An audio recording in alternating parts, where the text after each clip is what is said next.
Umur yang, duh bingung nih aku mau dibawa kemana gitu. Oke, wajar ya teman-teman karena pasti banyak banget pilihan yang teman-teman miliki, apalagi masih muda. Di satu jurusan aja kan kita bisa jadi A, jadi B gitu ya. Oke, share screen. Sorry, saya share screen lagi. Oke, apakah sudah terlihat? Sudah terlihat Kak Aman? Oke, hari ini kita akan ngebahas tentang beyond graduation karena banyak orang yang bilang bahwa kita harus menyiapkan karir nanti setelah lulus gitu ya. Nanti habis skripsian baru kita cari kerja kayak gitu. Jadi di sini kita akan membahas tentang gimana sih graduation itu tuh nggak cuma graduation tapi bagaimana cara kita discover journey kita berikutnya yaitu di dunia kerja atau di bidang karir teman-teman semua karena hidup kita tuh nggak berakhir kalau kita udah menyelesaikan skripsi aja masih banyak banget nanti tantangan-tantangan yang ada di depan mata kita setelah skripsi atau setelah S1. Sebelumnya, terima kasih moderator sudah memperkenalkan saya sebelumnya. Nah, di sini saya akan menjelaskan siapa saya. Saya Enta Fadila Tapisa, teman-teman, awardee LPDP di University of Glasgow di UK pada tahun 2021 sampai 2022. Tapi kembali lagi dulu nih ke S1. Dulu S1 saya ambil jurusan hubungan internasional di Universitas Brawijaya di Malang. Lalu kerja di bidang keuangan karena alhamdulillah mendapatkan referral saat itu mau nggak kerja di sini ya walaupun tahapannya saat itu cuman berkas dan wawancara aja. Sambil saya mencoba kerja selama beberapa bulan, alhamdulillah saya dapat LPDP, yaitu beasiswa dari Kementerian Keuangan untuk memberangkatkan saya kuliah ke luar negeri. Dan sambil nunggu keberangkatan nih teman-teman, apalagi COVID ya, tahun 2020 awal, akhirnya saya mengisi waktu tuh sambil menjadi tutor kursus bahasa Inggris. Ternyata COVID-nya bertahan lama ya sampai 2021 kan. Itu tuh masih banyak banget negara yang bordernya ditutup. Saya aja ya saat itu tujuannya ke Australia yang dekat-dekat aja harus pindah negara karena Australia saat itu nggak buka-buka border. Dan alhamdulillah saya memutuskan untuk ke UK untuk kuliahnya 1 tahun. Nah, di tahun 2021 sampai 2022 saya fokus kuliah dan kuliahnya di jurusan manajemen University of Glasgow karena saya pikir nantinya udah ada nih ilmu politiknya dari hubungan internasional, saya mau dong dapat persepsi yang baru, perspektif yang baru dari manajemen atau dari ekonomi. Jadi dalam melihat satu masalah, nanti tuh bisa melihat dari dua kacamata, nggak cuma satu aja. Dari 2021 saya menjadi konten kreator dan tanpa disadari ternyata dari sini juga menghasilkan uang. Karena kan ada endorse dari berbagai brand dan saat itu saya pas ditanya sama brand pas awal-awal 2021, saya tuh bingung banget teman-teman. Red cardnya berapa? Dan saya dengan polosnya menjawab, saya nggak tahu Kak, jadi ditentukan aja. Jadi sesimpel itu memulai sesuatu kita nggak pernah tahu rezeki kita ada di mana. Terus karena konten saya ternyata lama-lama dilihat bagus, diliriklah sama Lemonade. Ini tuh salah satu perusahaan kecil atau aplikasi adiknya TikTok. Jadi dia masih di dalam ByteDance. Ya belum setenar TikTok sih sampai sekarang.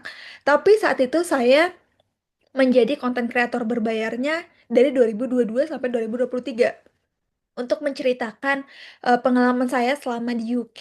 Jadi sesederhana saya mengupload sesuatu di Instagram ternyata bisa dirilik ya sama orang lain dan itu menghasilkan uang.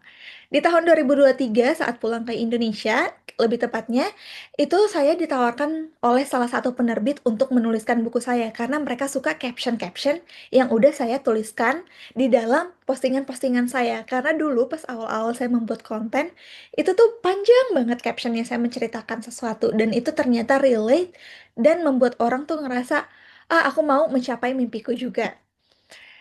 Di tahun 2023 juga, alhamdulillah mendapatkan kesempatan menjadi project manager di Kementerian Investasi. Saat itu saya dan tim memenangkan tender di salah satu project yang ada di sana.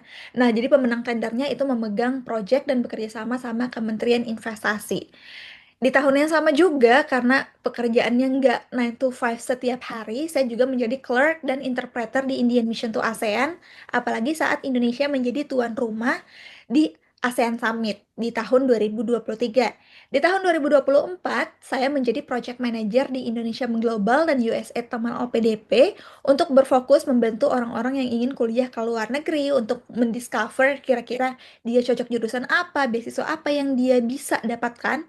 Dan di tahun 2024 sampai sekarang menjadi founder FYI Course. Dan di tahun 2024 sampai 2025 kemarin saya menjadi salah satu staff di British Embassy untuk memegang projectnya juga. Jadi nggak jauh-jauh dari project management. Oke, jadi inilah karir saya yang kadang tuh tumpang tindih, ada yang setahun sampai dua pekerjaan, tapi alhamdulillah sekarang udah satu aja ya yang untuk 9 to 5-nya. Jadi teman-teman coba lihat di sini. Mungkin teman-teman ngerasa banyak banget sih ya opsi karir, Kak. Aku sampai bingung, aku jurusan hubungan internasional, apakah aku harus menjadi diplomat aja karena itu keren banget. Tapi coba lihat apakah teman-teman itu tuh bagus di situ.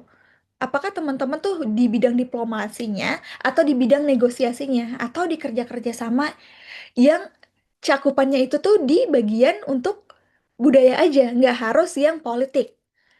Terus lihat kira-kira teman-teman tuh bisa dibayar dalam hal apa sih? Ini yang perlu teman-teman perhatikan untuk pekerjaannya teman-teman. Tapi kalau misalnya teman-teman ngerasa, aduh passionku nggak di situ, Kak. Passion itu sebenarnya bisa teman-teman penuhi di bidang yang lain. Makanya saya sibuk banget tadi teman-teman lihat, bahkan saya nggak menulis tentang komunitas yang saya jalani sampai saat ini. Saya juga memiliki komunitas yang membantu perempuan mencapai mimpinya, itu namanya Sisters Achieve, di mana saya menuangkan passion-passion saya untuk meningkatkan kemampuan orang-orang, terutama perempuan dan anak-anak, untuk mencapai skill-skill tertentu, itu melalui Sisters Achieve, teman-teman. Tapi di pekerjaan tentunya banyak project-project yang kadang nggak sesuai sama yang saya passionate banget. Kayak gitu. Jadi, kalau itu nggak tercurahkan, saya cari tempat lain, yaitu melalui komunitas. Jadi teman-teman bisa fokus ke sini aja, karena kalau misalnya teman-teman berlandaskan ke passion doang, tapi nggak tahu kira-kira teman-teman udah keren, udah bagus kinerjanya di situ, dan nggak tahu kira-kira teman-teman bisa dibayar nggak ya di bidang tersebut, teman-teman bisa mencurahkannya sebagai hobi, atau sebagai sampingan, atau sebagai freelance-nya teman-teman. Tapi kalau misalnya passionnya juga bisa dibayar, dan teman-teman bagus dalam komitmen mengerjakan hal tersebut, itu juga lebih keren lagi. Tapi yang terpenting, itu cukup checklist dua hal ini aja. Terus teman-teman mungkin ngerasa, kok hidup Kadila lurus-lurus aja ya? Udah abis S1 dapat LPDP, terus pekerjaannya juga kok setahun bisa sampai dua pekerjaan, dan keran pemasukannya juga nggak cuma satu. Kok bisa sih? Kok jalan hidupnya lurus-lurus aja? Sebenarnya nggak lurus-lurus banget, teman-teman, karena ternyata saya juga mengalami kegagalan. Contohnya, saya pernah ikut suatu seleksi, itu dari pemerintah Indonesia, dan lucunya dikatakan bahwa saya tidak lulus seleksi administrasi karena dokumen penyetaraan ijazahnya tidak sesuai. Padahal itu adalah penyetaraan ijazah yang dikeluarkan oleh kementerian. Jadi aneh aja kemarin kok dari instansi ini nggak update dengan tipikal berkas dari Kementerian Pendidikan Kemendikti. Karena saat itu di tahun saya penyetaraan ijazah beserta dengan penyetaraan IPK-nya itu di dalam satu dokumen yang sama. Sementara beberapa tahun sebelum saya itu tuh ada dokumen yang berbeda, dua dokumennya. Nah, pas diminta penyetaraan ijazah dan penyetaraan IPK, saya masukkan dokumen yang sama dan saya terangkan, padahal ada salah satu saya masukkan kertas lagi bahwa pada tahun 2023 itu udah sama, tapi ternyata tetap nggak diterima. Dan lucunya adalah mereka tidak meng-email kita bahwa mereka udah melakukan pengumuman, jadi diminta pendaftar untuk ngecek setiap hari untuk tahu apakah mereka lolos atau enggak. Dan saya udah melewati tahap untuk mengajukan banding atau protes saat itu. Dan saya ngerasa, oh ya udahlah, kalau sistemnya seperti ini ya mau gimana lagi. Terus yang kedua, ini lucu banget karena tesnya saat itu adalah tes bidang dan tes bahasa Inggris, di mana tes bidang saya itu sempurna saat itu, dan nilai bahasa Inggris saya dari standar 450, nilai saya 660-an, tapi dinyatakan tidak lulus dan tidak diberitahu alasannya seperti apa. Jadi sampai sekarang pun saya nggak tahu ini nggak lulusnya kenapa, akhirnya saya cari tahu juga ke websitenya, ternyata kalau nggak lulus ada berbagai alasan. Ternyata bisa jadi tidak sesuai kebutuhan dari instansinya.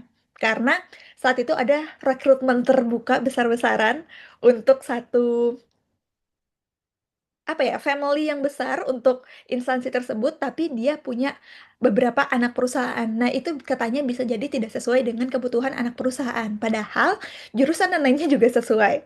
Jadi ya sudah, karena di pengumuman sudah bilang tidak bisa diganggu gugat dan tidak bisa protes ke panitia, ya sudah berarti bukan rezeki. Dan yang terakhir saya pernah mengikuti salah satu rekrutmen dan itu tidak lulus di tahap kesehatan dan sempat membuat saya tuh galau teman-teman, apakah saya ada penyakit yang tidak saya kenali sebelumnya. Ternyata saya medical check up, alhamdulillah sehat-sehat aja. Jadi bisa jadi karena saya ada minusnya dan lain sebagainya makanya tidak diluluskan, dan mungkin nilai teman-teman yang lainnya itu jauh lebih tinggi. Nah, belajar dari kesalahan tersebut dan kegagalan yang saya alami di sekitar 2023-2024, sambil saya bekerja saya apply juga, saya coba-coba gitu ya, mengabdi ke negara, langsung kerja sama instansi pemerintah. Ternyata belum rezeki melalui jalur tersebut. Makanya saya coba pekerjaan-pekerjaan yang lain, ternyata lebih cocok dan sangat saya sukai sampai saat ini. Nah, kalau teman-teman gagal di satu posisi yang teman-teman incar, itu ada beberapa kemungkinan. Yang pertama, teman-teman nanti akan mendapatkan hal tersebut di percobaan berikutnya. Bisa jadi di percobaan kedua, ketiga, atau keempat saat persiapan teman-teman lebih matang. Karena kita nggak boleh sombong ya. Bisa jadi kemarin emang nilai kita nggak sesempurna itu, atau ada kandidat yang jauh lebih cocok dan lebih baik untuk posisi tersebut. Dan yang kedua yang saya paling sukai adalah rejection is redirection. Jadi bisa jadi ini adalah jalan dari Allah untuk memberitahu kita bahwa sebenarnya jalan kamu tuh bukan di posisi itu. Kamu ada posisi yang jauh lebih baik, yang lebih cocok untuk kamu. Jadi bisa jadi hal yang menolak kita justru membukakan pintu ke hal yang ternyata sangat kita syukuri sampai saat ini. Dan alhamdulillah saat bekerja di British Embassy, sampai sekarang ini adalah hal yang paling saya sukai, karena kemarin pas untuk mendapatkan pekerjaan, saya sempat berdoa, ya Allah semoga mendapatkan pekerjaan di mana saya selalu berkembang, dihargai, lingkungannya positif, dan alhamdulillah saya dapatkan semua teman-teman.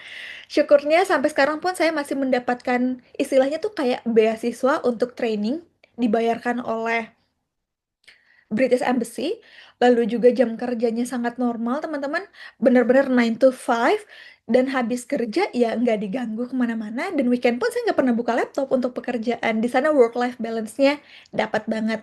Dan saya sebagai content creator serta penulis, saya ngerasa saya bisa ngelakuin semuanya karena kantor saya yang mendukung dengan jam kerja dan tanggungannya tuh yang masih manusiawi.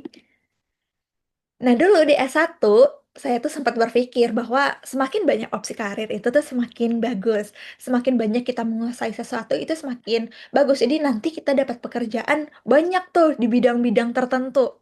Pasti bisa lah asal belajar.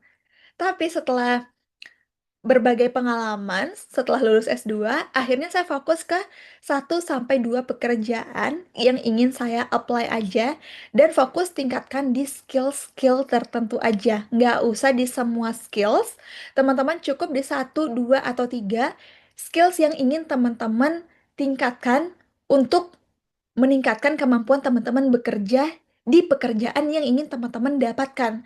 Jadi nggak usah semuanya. Nanti teman-teman bisa tingkatkan skills lainnya pelan-pelan satu persatu. Tapi yang penting nih, fokuskan skills untuk pekerjaan-pekerjaan yang teman-teman mau apply. Dan untuk pekerjaan ya teman-teman, sebenarnya itu tuh kita bisa dapat dengan berbagai cara. Contohnya saya kemarin ada yang melalui eh, networking saya dapatkan, walaupun tentunya pasti saya dapatkan dengan seleksi. Tapi kalau misalnya kita punya networking, itu tuh kita bisa mengetahui jalur-jalur yang ternyata belum kita ketahui. Oh, ternyata ada jalur yang seperti ini ya caranya. Contohnya pas saya itu lulus S1 dan pas saya memenangkan tender di kementerian, karena saya masuk ke perusahaan untuk mengajukan tender itu, saya mendapatkan referensi dari senior saya saat S1.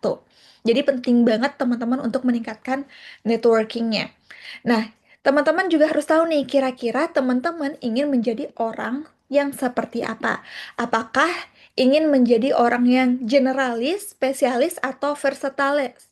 Contohnya generalis, teman-teman tuh memiliki pengetahuan yang luas banget di banyak bidang, dan teman-teman itu tuh tahu aja gitu.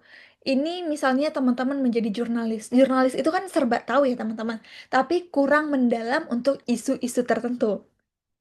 Tapi kalau teman-teman menjadi spesialis, teman-teman tuh ahli banget dalam satu bidang. Contohnya, teman-teman ahli banget dalam investasi, saham, deposito, teman-teman kuasai tuh instrumen-instrumen keuangan.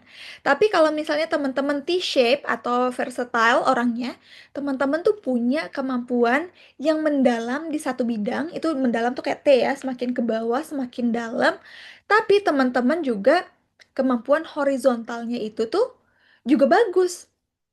Teman-teman tahu bidang-bidang tertentu. Jadi generalisnya bisa, spesialisnya juga bisa. Jadi ini adalah gabungan. Coba tanyakan diri teman-teman sekarang, apakah teman-teman ini termasuk orang generalis, spesialis, atau versatile orangnya? Karena kenapa? Kalau teman-teman tahu, teman-teman tipikal orang yang mana nih di sini, teman-teman bisa menentukan karirnya.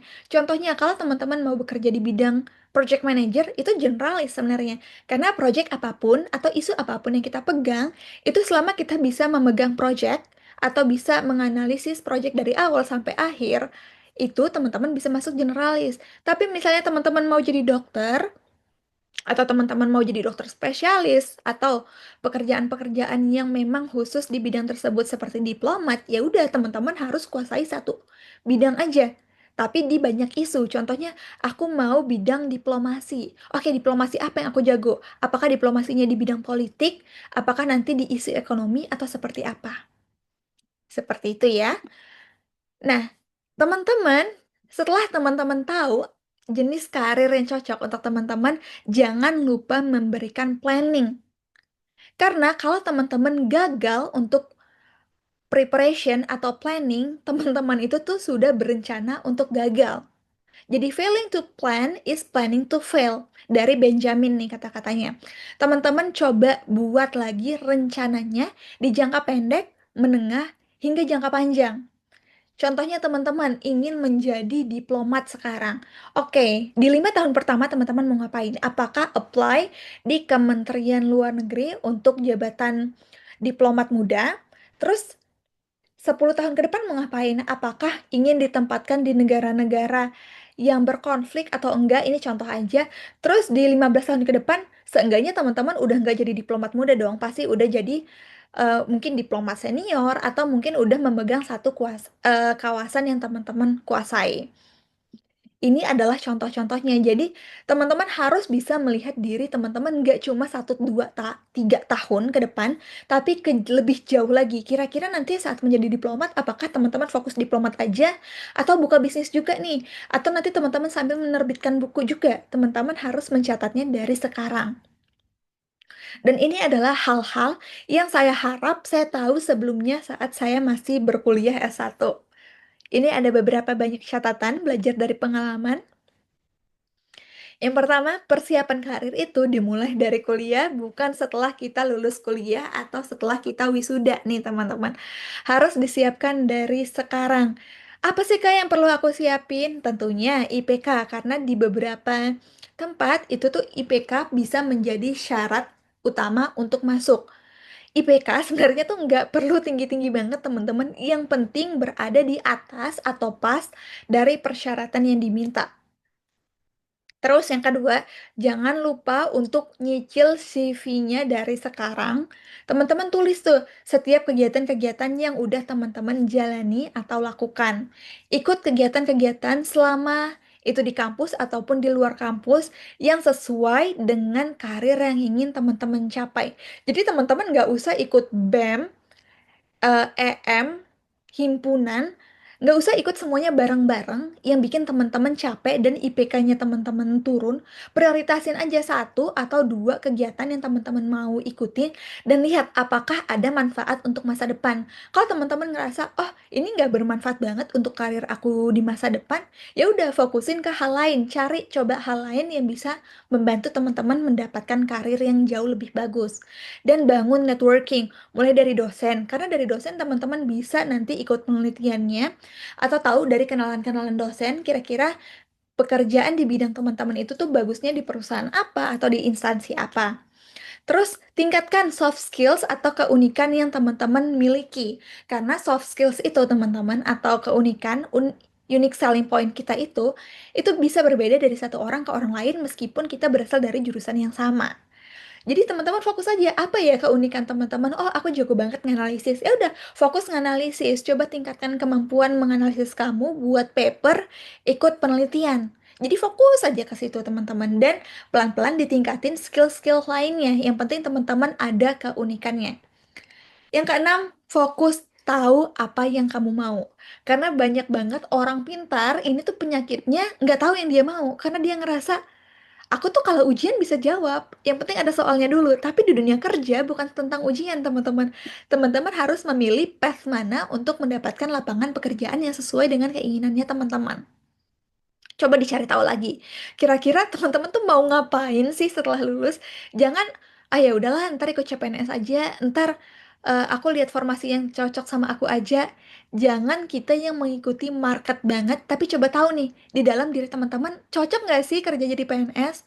Kalau misalnya teman-teman ngerasa, aku cocoknya di startup, ya udah fokus nyari pekerjaan di startup. Tapi lihat, bidang teman-teman tuh startup seperti apa, dan jadi apa nanti teman-teman. Karena banyak banget teman saya yang jago misalnya di bagian keuangan atau HR, tapi dia kejebak di salah satu perusahaan ataupun di satu sektor pekerjaan karena dia nggak tahu mulai kaburnya tuh dari mana. Karena dia dari awal kuliah, dia nggak tahu yang paling cocok untuk dia tuh yang mana.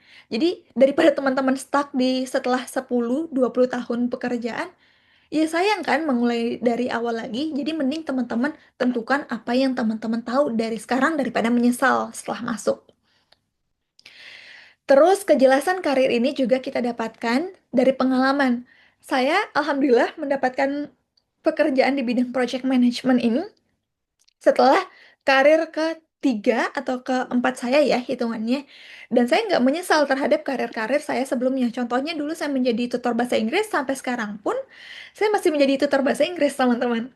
Dan itu saya lakukan di sela-sela waktu saya menjadi project manager ataupun pekerjaan-pekerjaan saya yang sekarang. Dan yang kedelapan adalah communication skills itu penting banget. Karena ternyata ini sangat penting banget di dunia kerja. Contohnya bagaimana cara teman-teman berkomunikasi dengan teman-teman serekan pekerjaan atau ke atasan teman-teman.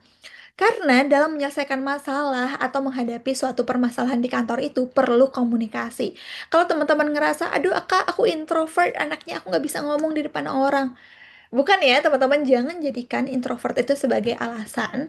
Apapun MBTI kamu, di dunia kerja kamu harus bisa berkomunikasi.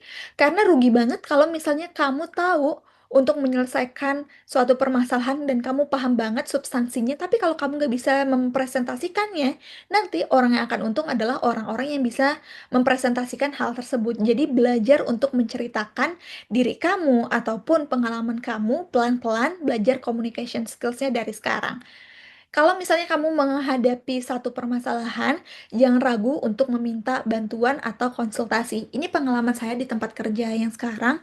Ya udah, kalau misalnya ada yang saya bingungkan, saya tanya, saya klarifikasi daripada salah udah lama-lama kita kerjakan. Tapi yang pasti, yang pertama saya coba kerjakan terlebih dahulu saat saya ngerasa kok nggak ada ya jawabannya di dokumen-dokumen ini, kok nggak tahu ya saya di dokumen-dokumen lainnya atau pengalaman-pengalaman sebelumnya kok nggak ada ya yang mirip seperti ini, itu baru teman-teman tanyakan setelah teman-teman cari tahu terlebih dahulu. Terus coba belajar soal keuangan dan budaya kerja di tempat-tempat yang ingin teman-teman kejar. Misalnya teman-teman ngerasa, aku mau kerja di Bank Indonesia, ini contohnya. Oke, berapa ya gaji di Bank Indonesia? Aku suka nggak ya dengan budaya kerjanya di sana? Oh, di sana kerjanya sampai malam biasanya. Oh, kalau aku nggak cocok dengan yang seperti ini, gimana ya? Oh, aku coba deh ke perusahaan lain, mungkin OJK. OJK gimana ya jam kerjanya? Jadi teman-teman lihat dari satu instansi ke instansi lain mana yang paling cocok dengan teman-teman.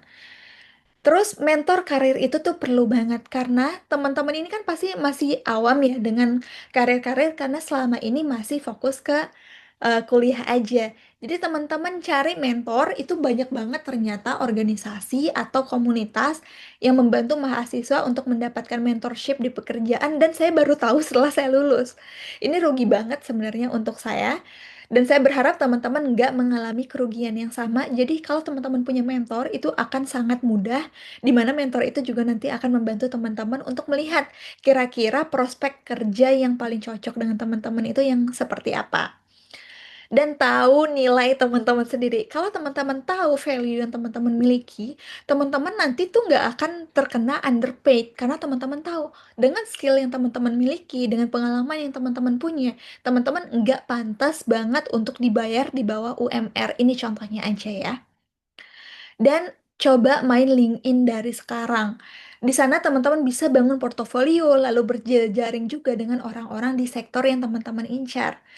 Dan bahkan sekarang pun di Instagram ataupun TikTok, kalau teman-teman pintar memainkannya, teman-teman bisa tuh dapat tips-tips pekerjaan, lalu juga info loker, beserta juga teman-teman bisa meningkatkan eh, portofolionya melalui organisasi atau melalui sosial media yang teman-teman tadi miliki. Karena contohnya saya, di beberapa pekerjaan, saya tuh dapat pekerjaan dari referensi orang-orang yang kenal saya melalui LinkedIn, dari senior, dan dari sosial media yang saya mainkan setiap harinya. Jadi daripada teman-teman menggunakan sosial medianya itu cukup untuk scroll-scroll doang, kenapa nggak dimanfaatkan untuk mendapatkan hal yang lebih bermanfaat? Dan yang terakhir, CV itu nggak bisa dipakai di semua pekerjaan yang teman-teman daftarin. Karena, contohnya, saya kan kemarin sempat apply untuk posisi project manager dan salah satu posisi lainnya, contohnya interpreter. Pasti kan skills yang dimiliki oleh project manager dan interpreter ini beda ya teman-teman, walaupun pengalaman kerjanya ya sama-sama aja yang saya miliki sebelum-sebelumnya. Tapi, kalau teman-teman lihat yang di bagian kanan itu namanya ada bio. Nah, bio di bagian CV ini tuh bisa berbeda untuk apply pekerjaan di bidang project manager beserta bidang yang interpreter tadi. Karena teman-teman harus menyesuaikan kebutuhan mereka tuh apa. Jadi teman-teman jelasin, misalnya teman-teman adalah lulusan universitas dari Inggris dan berpengalaman dalam bekerja mungkin dengan aktor internasional sehingga sudah terbiasa untuk menginterpretasi kayak gitu. Jadi teman-teman tulis di situ. Sementara kalau teman-teman adalah project manager, teman-teman jelaskan lulusan manajemen dari University of Glasgow yang memiliki pengalaman project manager selama 2 tahun dan tertarik di bidang A, B, C kayak gitu. Berikutnya di bidang education, teman-teman bisa tuliskan pengalaman-pengalaman selama S1-nya teman-teman, baik itu dari segi skripsinya bahas apa, lalu mata kuliah yang relevan dengan hal yang teman-teman apply itu apa. Dan jangan lupa juga dijelaskan kira-kira selama kuliah itu teman-teman tuh dapat sertifikat apa aja dari kampus. Karena saya dulu di UB ada sertifikat-sertifikat yang harus kita penuhi sebelum kita lulus S1. Jadi kita nggak boleh daftar beasiswa kalau belum ada sertifikat-sertifikatnya. Contohnya TOEFL, terus kemampuan Microsoft Office. Nah, kalau di UK saat S2 saya juga ada sertifikat-sertifikat yang saya dapat sambil saya menyelesaikan S2 saya. Jadi dalam ijazah, dalam transkrip nilai itu juga dituliskan apa saja yang saya dapatkan. Nah, saya tulis juga nih di bagian experience saya pas di bagian akademik. Nah, di work experience jangan lupa teman-teman tulis dengan sebaik-baiknya pengalaman pekerjaan yang telah teman-teman jalankan itu ya, itu dibuat dalam bullet point aja. Dan jangan lupa pakai angka ini, contohnya nih ada kenaikan hingga 30%. Karena kenapa kita menggunakan angka, teman-teman? Ini menunjukkan data yang valid. Karena bisa teman-teman lihat dan dipahami oleh orang lain. Oke, berarti kalau kenaikan keuntungan 50%, berarti dia tuh bagus ya, performance-nya jauh lebih dari hal yang diminta oleh atasannya. Dan teman-teman kan banyak ya pekerjaan dalam satu job desk itu. Misalnya saya sebagai project manager kan project-project yang saya pegang itu banyak. Ya udah saya catat project-project yang sesuai dengan kegiatan atau sesuai dengan role yang ingin saya apply. Jadi nanti disesuaikan aja dan jangan malas untuk apply di kerjaan-kerjaan yang ingin teman-teman apply kayak gitu ya. Jangan malu untuk update aja CV-nya karena semakin sering teman-teman update CV itu semakin sesuai dengan pekerjaan yang telah teman-teman lakukan dan posisi yang ingin teman-teman capai. Nah, berikutnya ini slide terakhir untuk materi. Mindset itu tuh penting banget teman-teman, bahkan lebih penting daripada skills. Kok gitu sih? Karena bagus-bagusnya skills, tapi kalau misalnya kita masih memiliki mindset orang yang lemah, masih memiliki mindset orang yang gagal dan ngerasa aku nggak pantas, aku kayaknya nggak bisa karena aku nggak punya orang dalam, itu tuh teman-teman nggak akan mendapatkan pekerjaan yang bagus karena teman-teman sendiri menilai bahwa dirinya itu belum pantas mendapatkan sesuatu yang besar. Jadi yuk perbaiki mindset kita terlebih dahulu. Mindset yang pertama, I can do it. Teman-teman coba deh tanamkan dalam dirinya sendiri bahwa teman-teman bisa mencapai sesuatu, bisa mendapatkan sesuatu, bisa melakukan sesuatu.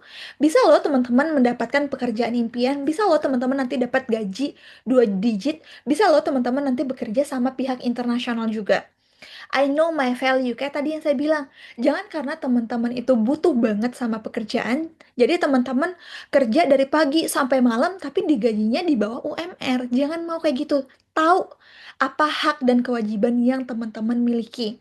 Dan sadar juga bahwa teman-teman bisa membuat progres, bahwa setiap proses yang teman-teman jalani termasuk ikut ke organisasi yang hari ini ataupun ke seminar hari ini itu tuh merupakan progres yang teman-teman buat untuk mencapai masa depan yang lebih cerah. Karena kalau teman-teman stay di satu posisi, di satu tempat dan gak maju-maju, itu tuh teman-teman gak akan semakin dekat dengan mimpinya yang teman-teman. Jadi progres setiap hari yang teman-teman buat selama kuliah ini matters loh. Jadi jangan ngerasa dirinya, kok aku nggak ada hasilnya ya dari kemarin. Itu dalam proses mencapai pekerjaan atau hal yang besar, justru prosesnya itu lebih panjang dan wajar kok teman-teman belum melihat hasilnya sekarang. Yang keempat, I am more than my result. Contohnya tadi saya gagal ya, bahkan di tahap seleksi tulis, padahal nilai saya tinggi, jadi saya nggak langsung marah ke panitianya. Kok panitianya curang?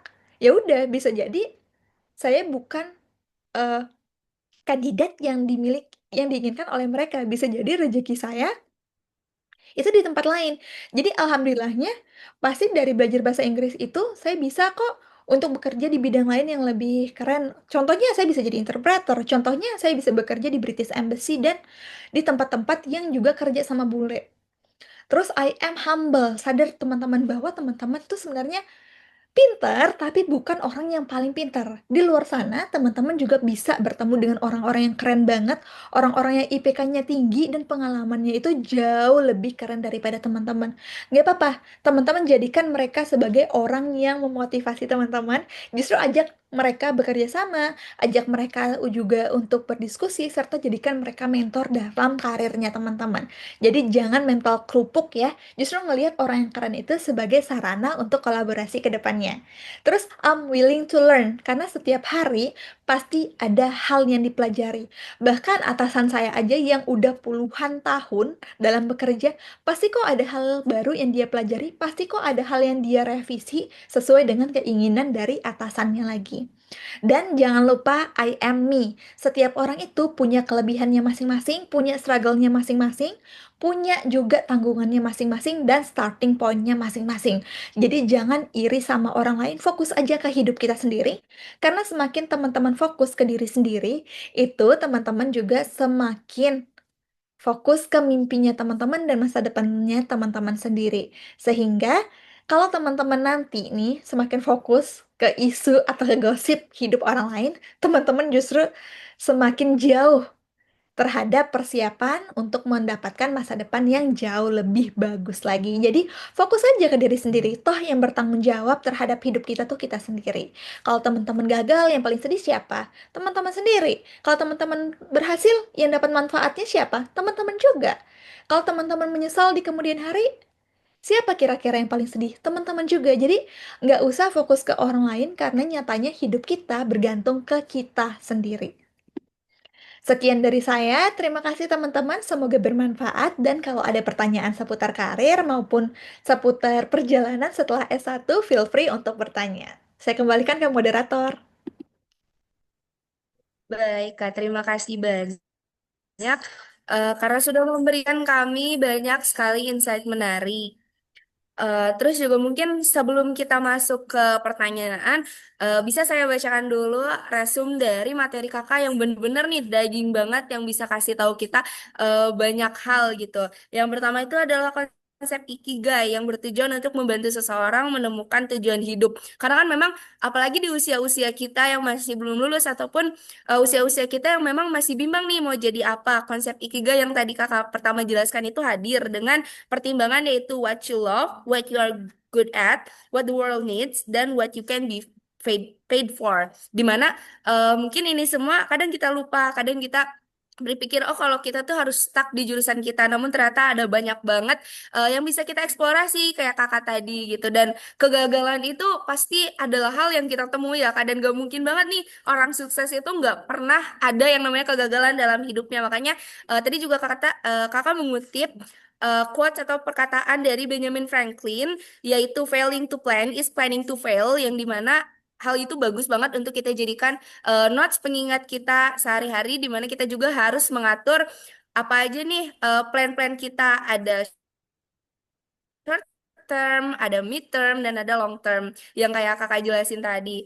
Terus juga yang pastinya yang terakhir adalah pondasinya juga kita harus ingat bahwa I can do it, I knew my value, I make a progress, I am more than a result, I am humble, I am willing to learn, dan I am me. Dan kebetulan nih Kak, udah ada yang nanya, kayaknya udah bersemangat banget. Dan selain itu juga kan kita ada dari YouTube streaming juga, dan nanti aku bakal bantu untuk menyampaikan pertanyaan dari teman-teman yang ada di situ. Oke, kita langsung ke pertanyaan yang ada di chat.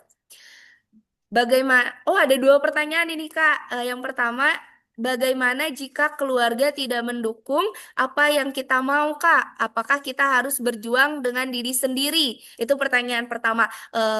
Apakah Kakak mau dibacakan pertanyaan kedua atau mau langsung menjawab? Oke, boleh dua-duanya aja dulu. Pertanyaan kedua. Baik. Jika keterampilan atau passion yang kita punya sudah tidak diperlukan lagi di dunia kerja, apa yang harus dilakukan, Kak? Ini pertanyaan dari Anargia Atta. Menarik banget ya pertanyaannya. Jadi yang pertama, kalau misalnya mimpi kita, cita-cita kita atau tujuan kita itu tidak disetujui oleh keluarga, kita harus bagaimana ya? Apakah kita harus menyerah? Apakah kita harus sedih? Ataukah kita harus ya udahlah jalani hidup sesuai kemauan keluarga aja? Jawaban dari saya adalah jalani hidup sesuai dengan kemauan kamu, sesuai dengan cita-cita kamu, karena seperti yang saya sampaikan sebelumnya, yang sebenarnya bertanggung jawab terhadap mimpi kamu adalah kamu sendiri. Kalau nanti di kemudian hari, di umur 40-an, kamu lagi duduk sendiri, tiba-tiba saat di teras, kamu keingat lagi mimpi yang sebenarnya kamu inginkan, tapi nggak pernah kamu perjuangkan. Itu tuh rasanya akan sangat-sangat sedih. Karena rasa menyesal yang paling dalam itu adalah teman-teman menyesal karena tidak mencoba. Bukan menyesal karena coba bisa tak gagal. Saya sempat gagal di salah satu rekrutmen dan itu udah di tahap kesehatan itu akhir banget. Itu sedih banget teman-teman. Karena waktu-waktu yang telah saya keluarkan itu berasa percuma gitu ya, udah di akhir tapi kok nggak lulus. Tapi saya ingat lagi, at least saya udah mencoba. Beda juga dengan pengalaman, ada sebenarnya dulu, saya kan inginnya masuk kuliah di UI. Tapi nggak saya perjuangkan, nggak pernah saya daftar UI karena orang tua saya nggak ngasih itu kejauhan. Dan sampai sekarang pun, sekarang tuh saya ingat dan berpikir gimana ya dulu kalau aku kuliah S1-nya di UI. Ada bayangan-bayangan seperti itu. Nah beda kalau misalnya saya udah coba di UI dan saya gagal, pasti kan saya akan stop ya berpikir tentang hal tersebut. Karena sesuatu yang gak dicoba itu tuh jauh lebih membuat kita penasaran daripada sesuatu yang kita perjuangkan. Ini dalam konteks yang positif ya, tapi ya teman-teman jangan dilakukan ke semua hal. Dan yang kedua, dari saya adalah teman-teman bisa jadi nggak disetujui sama orang tua itu tuh bukan karena mereka nggak percaya kemampuan kita, bukan karena mereka nggak percaya sama mimpi kita, tapi karena mereka tuh nggak tahu atau nggak punya pengetahuan yang mendalam mengenai jalur yang kita inginkan. Contohnya nih, orang tua saya dulu selalu berpikir bahwa S1 itu tuh kalau lulus pasti kerja. Karena ujung-ujungnya kita mencari duit di dunia ini ya, teman-teman, untuk menjalani kehidupan kita. Tapi beda dengan saya yang sudah S1 di Jawa, saya tuh mendapat pikiran bahwa, oh iya ya, setelah S1 ada opsi untuk S2, di mana kita tuh bisa belajar hal lagi secara lebih mendalam. Orang tua saya tuh nggak setuju dulu teman-teman. Bayangkan saya dari desa di Sumbawa, di Nusa Tenggara Barat, nggak ada perempuan di desa saya tuh yang kuliah S2, apalagi di luar negeri. Jadi sulit banget itu mencari contoh kasus nyata di mana ini tuh penting banget loh untuk S2. Saya bahkan sampai sekarang saya selalu ngomong ke orang-orang, meyakinkan ke orang tua saya itu jauh lebih sulit dibandingkan meyakinkan pewawancara LPDP. Itu tiga pewawancara LPDP itu gampang, gak ada apa-apanya dibandingkan meyakinkan kedua orang tua selama bertahun-tahun. Karena mereka tuh beda pandangannya. Jadi kita sebagai anak pelan-pelan kita kasih tahu kira-kira apa sih keunggulan dari mimpi kita ini, apa sih benefitnya ke depan ini. Kita kasih tahu juga zaman tuh semakin berubah. Ternyata di dunia kerja nggak cuma butuh S1, S2 juga semakin dibutuhkan. Dan lihat dari sudut pandang kekhawatirannya dari orang tua teman-teman.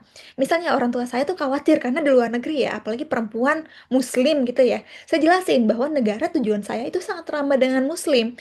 Ada masjidnya di mana-mana. Ini contohnya makanan halal gampang kita dapatkan, bahkan ada komunitas muslimnya.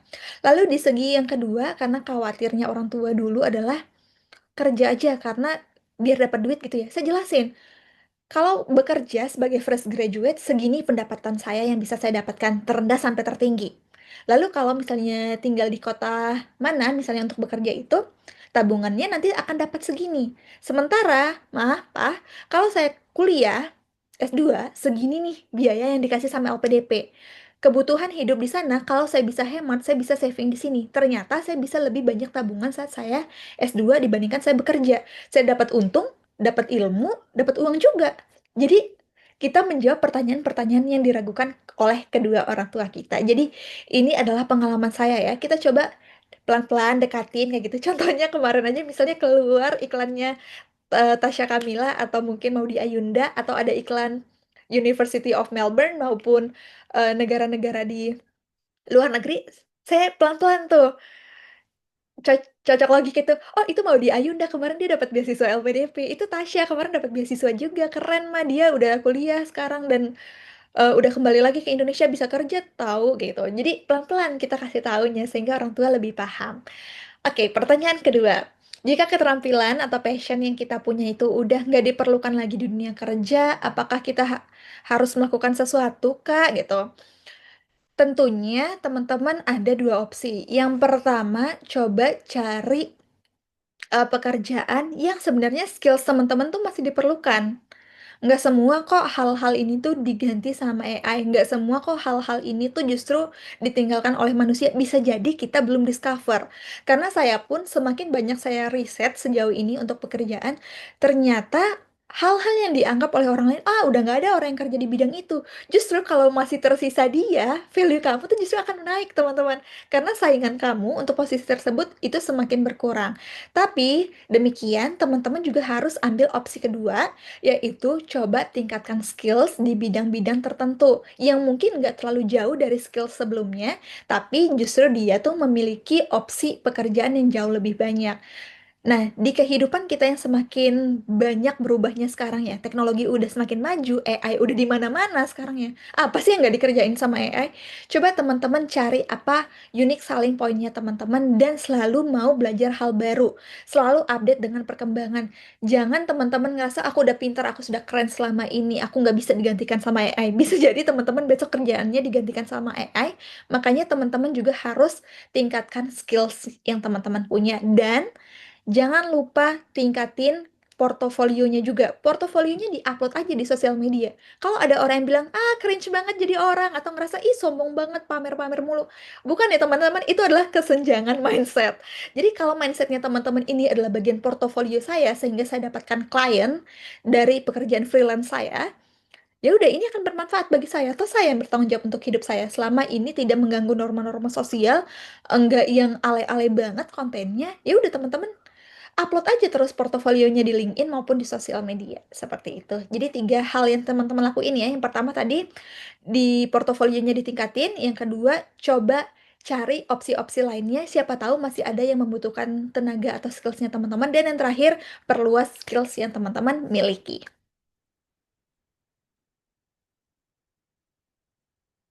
Oke, baik. Terima kasih, Kak. Dan di chat ini sendiri udah ada berapa pertanyaan lagi. Dan kalau dilihat-lihat, wah pertanyaannya emang kritis banget nih, salah satunya dari Andika.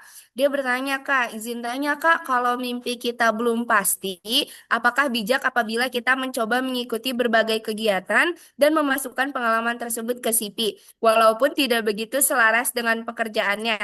Karena kalau tidak, kita masukkan ke CV, khawatirnya akan dinilai kalau kita tidak berpengalaman sama sekali, Kak. Oke, menarik banget pertanyaannya. Jadi, teman-teman, seperti yang saya bilang tadi, sebenarnya di masa lalu saya pun itu tuh banyak banget yang nggak nyambung. Dulu saya organisasinya pernah ikut eksekutif mahasiswa, itu saya fokus ke Departemen Brawijaya Mengajar. Jadi fokus memberikan voluntarily teaching ke anak-anak di berbagai desa di dekat Malang. Terus saya juga ikut BEM Visip UB, itu tahun pertama saya jadi staf luar negeri, terus yang kedua itu staf magang ya, terus yang kedua jadi staf sekretaris, tahun ketiga jadi wakil menteri PSDM, itu jauh-jauh banget ya. Terus saya juga ikut organisasi-organisasi di luar kampus. Sebenarnya kalau ditilik lagi itu nggak ada nyambung satu sama sekalinya untuk judul. Tapi coba kita lihat adakah skills yang nyambung dari satu bidang ke bidang yang lain. Kalau misalnya ada yang nyambung, itu yang teman-teman fokus tuliskan aja.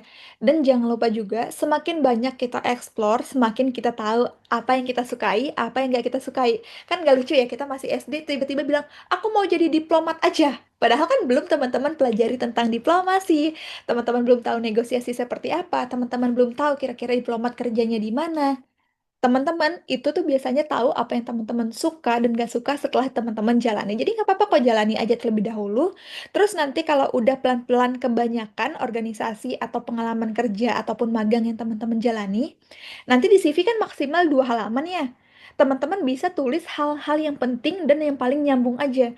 Jadi pengalaman-pengalaman di organisasi yang nggak nyambung bisa teman-teman cut dan ganti sama pengalaman terbaru yang paling relevan.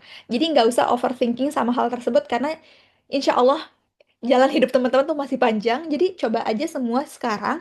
Kalau udah tahu apa yang teman-teman mau, jalan apa yang teman-teman suka, baru fokus ke situ nantinya. Sehingga nanti portofolio maupun CV-nya fokus ke bidang tersebut. Baik, Kak, terima kasih banyak. Terus masih ada lagi nih, Kak. Wah, masih ada pertanyaan yang baru-baru untuk bermunculan ya. Semua kakaknya nggak capek nih untuk membalas antusiasme dari teman-teman. Ini ada pertanyaan dari Ari Rahman. Maaf, Kak, saya izin bertanya juga. Berdasarkan pengalaman kakak sendiri, kira-kira lebih baik saya mengikuti sebuah organisasi atau UKM yang lebih berpengaruh terhadap penerapan di dunia kerja nyata. Kira-kira yang mana ya, Kak? Oke, UKM unit kegiatan mahasiswa kan ya? UK, setahu saya UKM hampir mirip kok sama organisasi karena kan kegiatan-kegiatannya sama-sama volunteer ya. Maksudnya kan kita bekerja menjalankan proker dari organisasi maupun UKM yang kita jalani itu sebenarnya sama-sama bermanfaat kok. Jadi jangan teman-teman pakai satu prinsip lalu berpegang teguh pada prinsip itu. Ini bisa bekerja di satu orang, bisa jadi nggak bekerja di orang lain.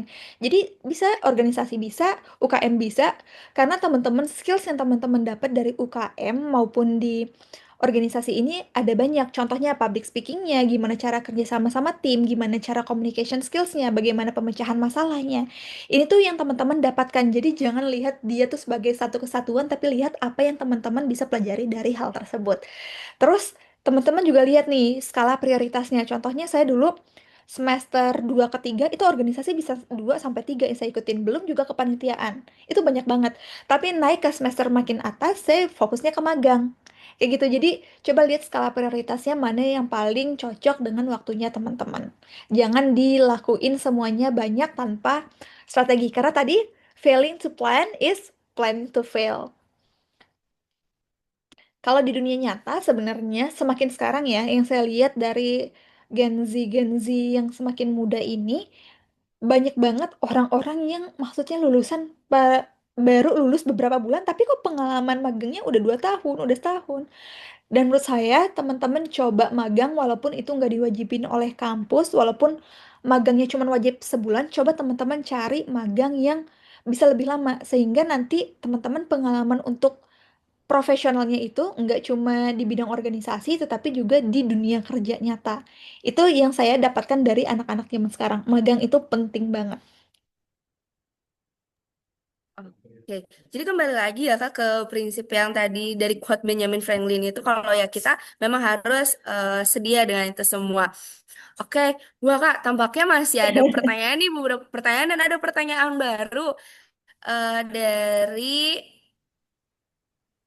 Doni Prasetyo. Maaf Kak, izin bertanya, jika kita sudah mempunyai keterampilan, pengalaman yang luas, tetapi tidak mempunyai networking atau relasi yang luas, nah caranya bagaimana sih Kak membangun relasi yang bisa menguntungkan karir kita? Terima kasih. Oke, ini ada satu fakta dulu sebelum saya jawab. Orang tuh nggak mau networking sama kamu kalau kamu nggak punya value. Kalau tiba-tiba kamu datang, halo Pak, salam kenal. Jadi kamu berharap dia akan bisa memberikan kamu referral, nggak bisa kalau kamu nggak punya value. Jadi kamu harus punya value terlebih dahulu. Orang tuh kalau berteman deh, berteman kan pasti ngelihat yang nyambung dulu kan ya, yang sesuai jokesnya gitu, yang cocok cara mainnya. Kan ada yang mainnya ngafe mulu, ada yang mainnya tuh mungkin sambil ke alam. Itu kan kita cocok-cocokan tuh dalam berteman. Apalagi dalam karir teman-teman, mereka tuh nggak akan mau connect sama kita kalau kita nggak punya value, kalau nggak ada nilai jual yang kita miliki. Jadi yang pertama teman-teman tingkatkan dulu skillsnya sebelum teman-teman mempromosikan ke orang lain. Percuma promosi tinggi-tinggi tapi kitanya nol kayak gitu. Jadi tingkatin dulu skillsnya, baru nanti saat ada kesempatan untuk networking itu teman-teman bisa menjalankannya. Dan saya, cara networking ke orang lain, kalau saya ikut event, saya targetin minimal banget 2 orang yang saya ajak ngobrol, dan ngobrolnya itu bukan cuman tukaran apa ya, kartu nama dan ngobrol nama dan kerja di mana, bukan itu, tapi kita juga diskusiin tentang pekerjaan kita atau tentang kesibukan yang kita jalani. Kalau misalnya kamu ikut suatu event dan kamu tahu siapa aja pembicaranya dan kamu mau connect sama pembicara tersebut, kamu pelajari dulu backgroundnya mereka seperti apa. Setelah kamu tahu backgroundnya mereka seperti apa, jadi nanti obrolan kamu akan jauh lebih nyambung ke mereka. Dan kamu juga kenalin, misalnya kamu punya project atau punya kegiatan yang ternyata beriringan dengan value-nya dia atau misinya dia, kamu bisa tuh nanti ajak kolaborasi. Jadi selain kamu ngeliat dari dianya sendiri, kamu juga harus menyiapkan dari diri kamu juga. Apakah ada hal-hal yang bisa kamu jual ataupun kamu promosikan seperti itu.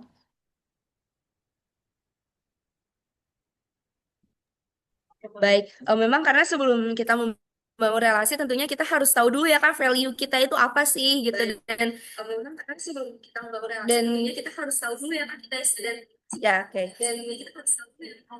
Nah dan kita juga harus tahu kita mau kemana gitu. Mohon maaf ya kan tadi suaranya ada pantulannya. Terus ini ada dua pertanyaan, Kak mau langsung Ada, dibacakan atau satu-satu? ada 3 deh. Alifa kayaknya kelewat deh di atasnya Doni. Oh iya, oh ada yang baru lagi. Mau berarti Eh-eh. satu-satu lagi ya, Kak? Oke. Oke, dari Alifa dulu. Selamat pagi, Kak. Izin bertanya, bagaimana memulai personal branding di media sosial, tetapi kita belum mengetahui passion terbaik dari diri kita itu apa? Oke, langkah pertama personal branding adalah mengetahui siapa kamu dan kamu mau fokus branding ke bagian apa. Itu yang pertama. Jadi, ketahui dulu apa yang kamu mau, atau at least coba upload sesuatu yang berkaitan dengan hal yang kamu enjoy saat ini. Misalnya kamu enjoy journaling, ya udah upload konten seputar journaling, lalu ikut komunitas-komunitas journaling, lalu buat konten dan kamu juga bergabung atau networking sama orang-orang yang membuat konten serupa. Itu sebenarnya untuk membangun suatu komunitas atau circle yang satu visi sama kamu. Lalu pelan-pelan nanti kalau misalnya kamu ketemu sama passion yang baru atau skills yang baru, kamu bisa tuh upload. Misalnya di LinkedIn, kan LinkedIn tuh ada tuh tentang skills kita. Kamu upload, kamu baru aja mendapatkan satu skills baru, kamu upload aja di situ. Lalu kamu repost juga postingan-postingan yang sesuai dengan skills yang sedang kamu tingkatkan. Dan kalau misalnya di sosial media, karena kita nggak punya aturan ya di sosial media, dalam hal kita nggak harus upload tentang kita kuliah di mana, kita nggak harus upload tentang kehebatan kita seperti apa, tapi upload aja mungkin kamu ikut organisasi apa, kegiatannya seperti apa, ceritakan hal-hal tersebut.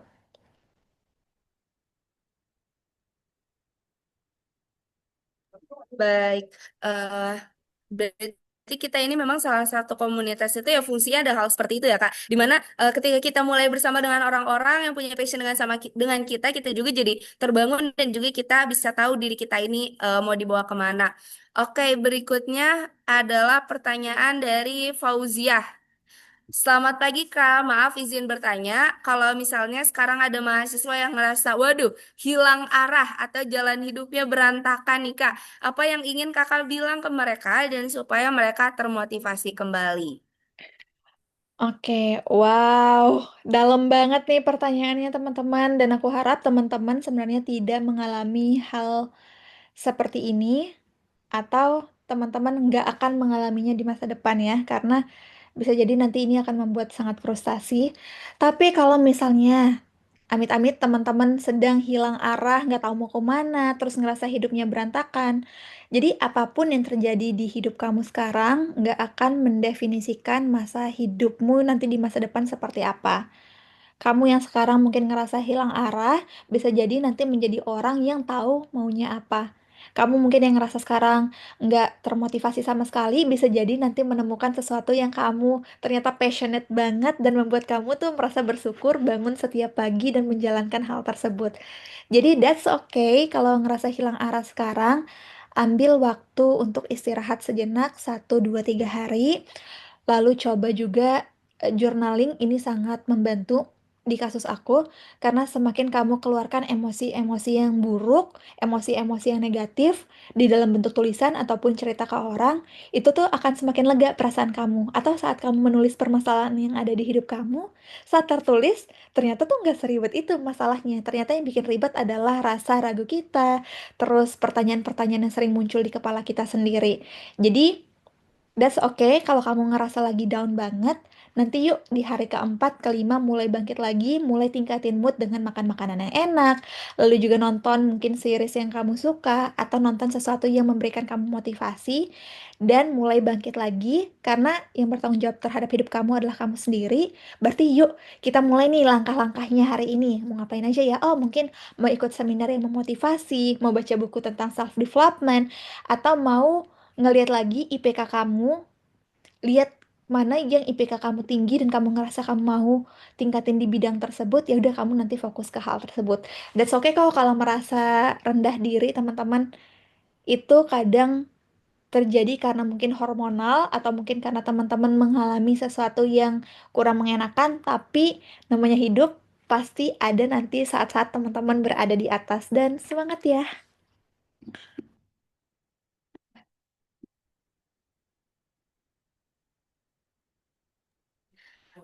Oke, berarti wah ternyata tadi juga dengar kalau misalnya makan makanan yang enak itu gelora hidup ini gitu.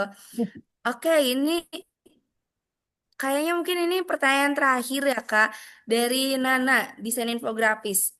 Mau nanya Kak, caranya kita bisa keluar dari zona nyaman kita untuk mencari keterampilan dan membangun relasi untuk karir kita gimana ya Kak? Dan juga kalau orangnya pemalu gimana ya Kak? Terima kasih. Sama-sama. Halo, sebenarnya aku juga orangnya pemalu, teman-teman. Percaya atau enggak, aku orangnya pemalu banget. Oh, kalau misalnya pertama kali ke event atau apa, itu tuh sebagai konten kreator, aku kadang malu ke diriku sendiri. Aku konten kreator, tapi kok malu ya konten, kayak gitu. Dan itu wajar. Ini bukan... Padahal aku tuh MBTI-nya ekstrovert, tapi aku punya kecenderungan untuk menjadi orang yang pemalu. Jadi sebelum berangkat biasanya aku pasang mindset terlebih dahulu, ini akan bagus acaranya, ini akan keren, ini akan bermanfaat untuk aku. Jadi yuk hari ini hadir, hari ini present, dan hari ini mulai memberikan kesan yang baik. Jadi perbaiki dulu mindsetnya sebelum teman-teman menjalankan sesuatu. Terus teman-teman kan juga bertanya nih di sini, bagaimana cara keluar dari zona nyaman? Aku punya satu kata yang menjadi mantra untuk diriku sendiri. Aku nggak keluar dari zona nyaman, tapi aku memperluas zona nyamanku. Zona nyaman kita tuh bukan cuman segini, teman-teman. Zona nyaman kita tuh bisa sebesar ini, kayak gitu. Jadi kalau misalnya teman-teman sekarang zona nyamannya adalah menulis, bisa jadi zona teman-teman yang membuat teman-teman nyaman ternyata nanti membuat konten, membuat journaling, atau teman-teman menjadi guru gitu. Jadi jangan takut untuk memperluas zona nyaman teman-teman, dan selalu lihat sesuatu sebagai momen untuk belajar. Jadi jangan dilihat sesuatu itu sebagai suatu kegagalan atau keberhasilan, tapi lihat sebagai proses. Oke, hari ini aku mau belajar skill baru. Aku mau belajar desain. Kayaknya seru.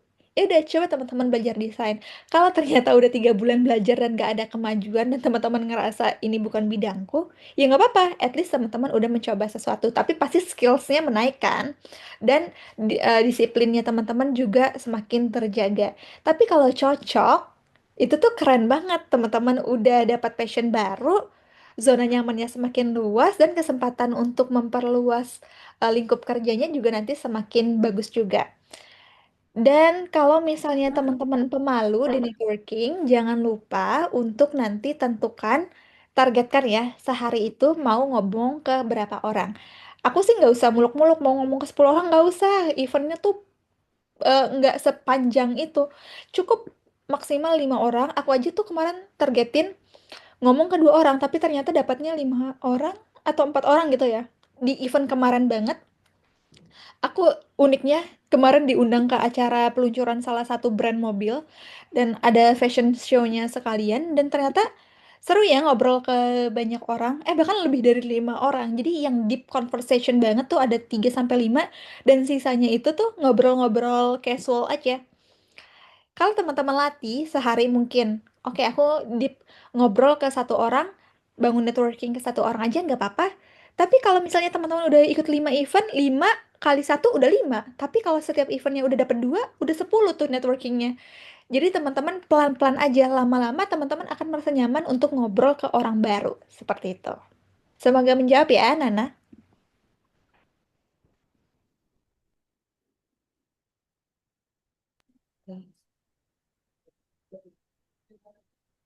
Baik, kayaknya ini beneran menjadi yang terakhir ya Kak, karena sudah tidak ada lagi dilihat-lihat.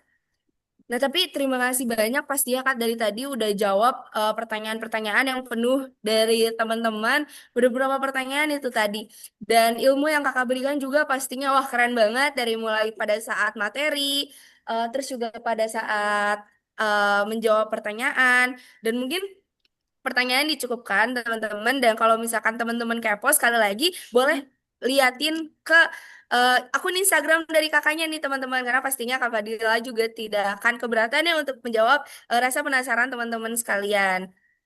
Oke, dan sekali lagi terima kasih banyak atas sharingnya dari Kak Dila yang sangat luar biasa dan kita sudah masuk untuk menutup sesi ini yaitu Q&A, maka izinkan kami dari panitia memberikan apresiasi simbolis berupa sertifikat kepada Kadila sebagai bentuk terima kasih atas waktunya, ilmunya, dan inspirasinya yang sangat amat luar biasa. Mungkin nanti juga akan diberikan secara pribadi kepada Kadila. Sekali lagi, kami sangat berterima kasih banyak karena sudah mau meluangkan waktunya.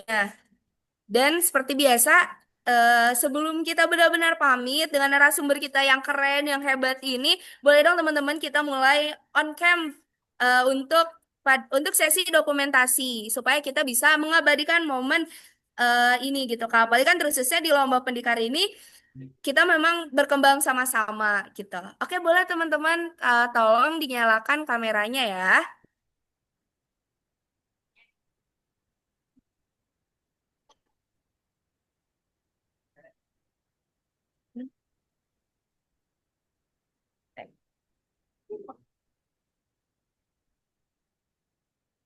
Oke.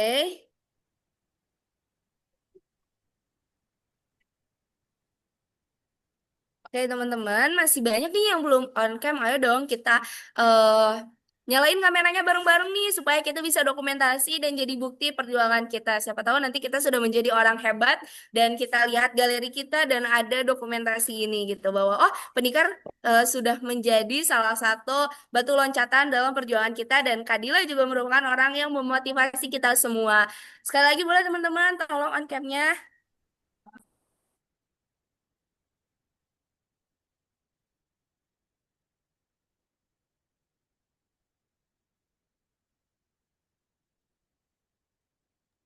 Oke, boleh teman-teman. Kita mulai ya dokumentasinya dari slide pertama, kedua, dan ketiga. Ada 3 slide. Tolong pertahankan senyumnya. Oke. Dari slide pertama. 1, 2, 3. Oke, baik. Lanjut di slide kedua.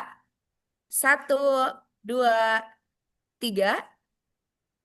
Dan lanjut ke slide terakhir. 1, 2, 3. Baik, kita udah melalui banyak sekali rangkaian dan rangkaian untuk materi dari narasumber ini sendiri sudah selesai. Namun sebelum benar-benar berakhir dan sebelum kita pamit nih dengan Kadila yang sudah memberikan insight yang luar biasa, boleh dong Kadila dikasih tahu closing statementnya untuk kita semua.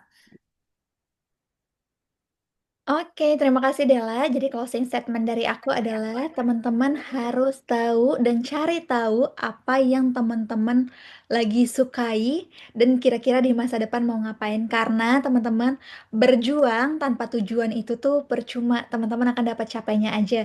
Jadi mendingan teman-teman ambil step back ke belakang sedikit untuk menentukan kira-kira karir ke depannya mau ngapain aja, tujuan di masa depannya mau ngelakuin apa aja. Sehingga teman-teman tuh bisa memilih cara apakah teman-teman berlari, apakah teman-teman meloncat, apakah teman-teman berenang untuk mencapai mimpi tersebut.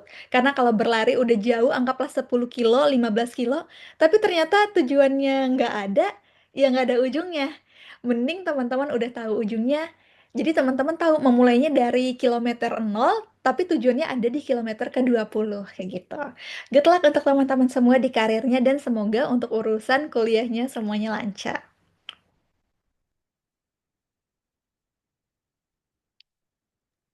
Baik, terima kasih banyak Kadila atas closing statementnya yang sangat luar biasa. Dan terima kasih tentunya untuk para peserta Pendikar 2025 dan juga kepada Panitia 2025 yang telah bergabung pada saat ini. Terima kasih sekali lagi untuk Kadila. Saya Della Puspitasari selaku moderator pada pagi hari ini pamit undur diri.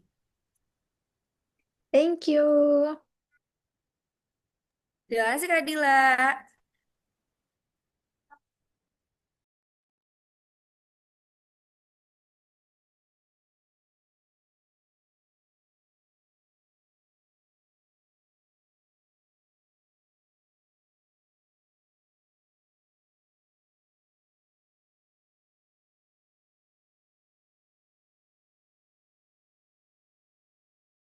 Ya ampun. Oke baik teman-teman, mohon maaf ternyata masih di mute nih ya. Sudah harus berakhir sesi materi ini dan pastinya teman-teman udah mendapat insight yang sangat baik. Nah, maka dari itu saya selaku moderator undur diri dan akan saya kembalikan lagi ke MC untuk rangkaian acara berikutnya. Terima kasih teman-teman.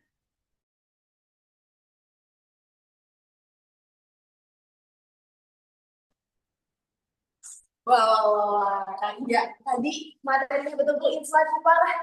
Betul sekali. Karena tadi kita ngebahas tentang bagaimana mempersiapkan karir kita ke depannya dan menghadapi tantangan-tantangan ke depannya, apalagi di era yang saat ini penuh dengan globalisasi dan lain sebagainya, itu kita bisa belajar bahwa banyak sekali hal-hal yang bisa kita jadi salah satu proses buat kita bertumbuh. Betul banget. Dan terima kasih banyak juga nih kepada moderator MC kita yang sudah menemani dan membantu tadi talk show-nya lebih terarah dan juga interaktif. So. Nah, setelah tadi kita mendengarkan sesi talk show yang tentunya bikin kita ngerasa, oh masih banyak hal yang kita belum tahu. Kali ini kita rehat sejenak, kita relax dulu sebelum akhirnya nanti bakal datang lagi satu sesi yang mendebarkan. Ini pasti yang paling ditunggu-tunggu sih, Teh Kayla. Nah, tapi sebelum itu, untuk menyegarkan suasana, kita udah nyiapin hiburan spesial dari teman-teman band yang akan membawakan beberapa lagu lewat penampilan video mereka. Nah, sebelum kita masuk ke videonya nih, Teh, aku pengen ngucapin sekali lagi terima kasih kepada IPB Press dan IPB Prestasi karena telah menyukseskan atau mendukung